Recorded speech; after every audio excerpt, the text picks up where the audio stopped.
What's up, guys? Welcome to the channel. Today we're going to be talking about whether you can make money investing and collecting NFTs in 2022 and some tips to get started. So disclaimer is that this is not financial advice, but if you've been if you're new to the NFT space, maybe you've been seeing some different news or headlines, or maybe you've seen like a celebrity buying a Bored Ape Yacht Club. So there's a bunch of celebrities that have bought a Bored Ape Yacht Club, which now go for over $300,000.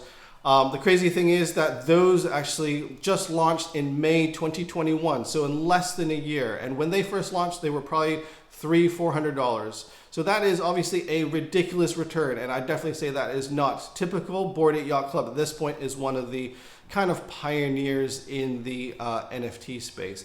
But I think the key thing is that we're still very early in the NFT space. And so if you look at like crypto and the number of crypto wallets in the world, there's over 100 million crypto wallets. But if you compare that with the number of those crypto wallets that hold an NFT, only 400,000 wallets hold an NFT. So that's 0.4% of the total number of crypto wallets. And so, yeah, so because NFTs are bought and sold, that's why I mentioned that, because NFTs are bought and sold on the crypto blockchain, typically Ethereum. But I think in general, it's a great opportunity for people, because I think where NFTs are going to be headed is it will become very mainstream eventually. Now, so the fact is you can get in early now, you can learn and be ahead of people, ahead of the masses when they join. So, it's almost like, if we were talking crypto 6-7 years ago, people really didn't understand it. And obviously now it's very mainstream. So that's the way I feel like where NFTs are today. So the other thing is, while I say yes, it can be profitable to invest in NFTs, it's different than some of these other investment vehicles. So compared to stocks and maybe even to some sense crypto even now, especially if you're just like putting money into some of the big crypto coins, NFTs require you to be a more active investor. And so, because essentially these, what we're talking about is these community-based projects where they are kind of selling like 10,000 of these profile pictures. You're essentially investing almost like in a startup. So when they first launch their collection and people pay for that collection, some of those proceeds are going back to the core team. Some of it is also going into like a treasury. So that is what's going to be held to develop the project further. So, so in that sense, it's, you really have to know exactly what's going on with these projects, because, things can move and change very quickly. So where, like, say, if you just invested in some of the big crypto coins, in a lot of cases, they follow whatever Bitcoin's doing. So if Bitcoin is going up, then a lot of the other coins are going to go up at the same time. I've seen in NFTs that's not always the case. Very often you'll see some of the big projects kind of moving up because of something that's going on in those projects, but that does not apply to maybe some of the other projects you're invested in. So we really got to stay on top of things in that way, and so that's why I see it being quite different. While we are still early, the market does change and evolve quite quickly. So even 6 months ago, if a project had decent art, but even if you didn't really know who the founders were or anything like that, it would still sell out. But probably after learning some lessons, sometimes these founders have not been so credible and so on. People have higher expectations of the actual founding team, the art, the utility behind these projects. So things do move very quickly. What investors and collectors get excited about is changing quite quickly.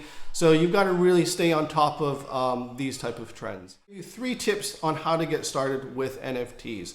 So the first thing to know is that Twitter is the kind of typical place where projects are marketed.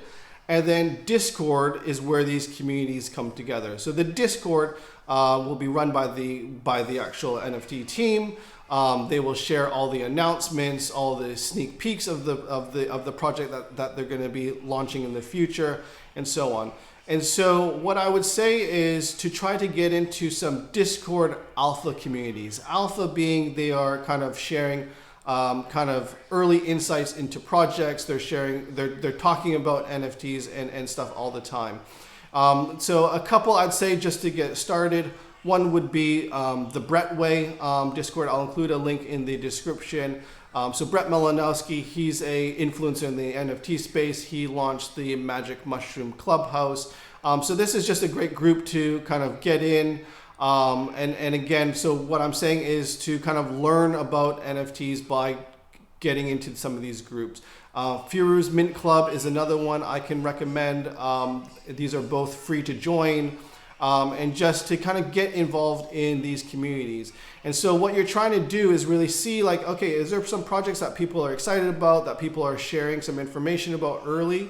So that brings me on to my second point, which is to try to get into good projects early. So I'm saying learn about these projects from some of those alpha kind of communities, and then jump into these discords and communities early. So the reason for that is because you're going to be wanting to try to get on their whitelist or their their pre-sale list.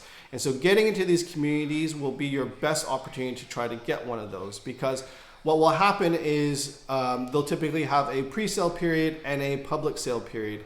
And if some of these really good projects, they might have 100,000 people in their Discord, and so it's like, it's almost like in some cases guaranteed it's going to be it'll sell out.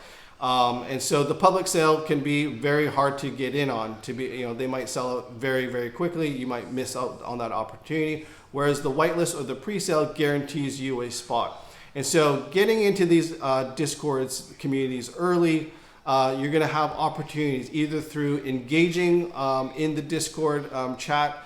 Maybe entering types of giveaways, maybe entering art contests, meme contests, going into quizzes and stuff. So in this sense, that's why I'm saying you need to be active, you need to be engaged with these communities. They want to recognize their kind of most engaged people that believe in the project when they're giving away these pre-sale and whitelist spots. So that would be, so get in early and engage on the projects that you're excited about. And my third tip is to start slow. So I made the mistake of kind of probably investing too much into the very first project I went in on.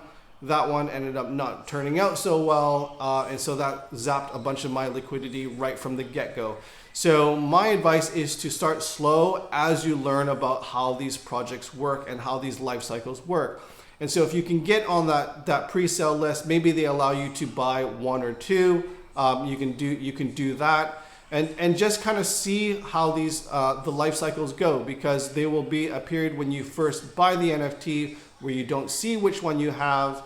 Then they will reveal it. There's like all this stuff about rarity and things like that you're gonna have to you will learn about as you collect these. So my advice is maybe to kind of stay away from like the OpenSea like secondaries where a project's already sold out, and then now people are either maybe flipping and selling the ones that they've got. So until you've really learned more about the how a project actually functions, I would say kind of mint, get in on the pre-sale, and just kind of like ride that wave. And then once you can start to see some of the patterns and what happens with these projects, you'll have a better sense of how to, maybe increase your investment or increase your collection. But yeah, so just try to, avoid FOMO. That's probably like the biggest thing is, don't trust that just somebody in a Discord has said, oh, go look at this project. Buy it now type of thing. Do your own research and just know that there is a lot, there will be future opportunities. There's new projects coming along all the time that are going to do well. We're still early, so you don't have to jump in on everything that you kind of hear, because that's how you might end up losing money by doing that. So start slow, learn, and you're gonna nail it. All right, thanks guys. Subscribe and stay tuned for more.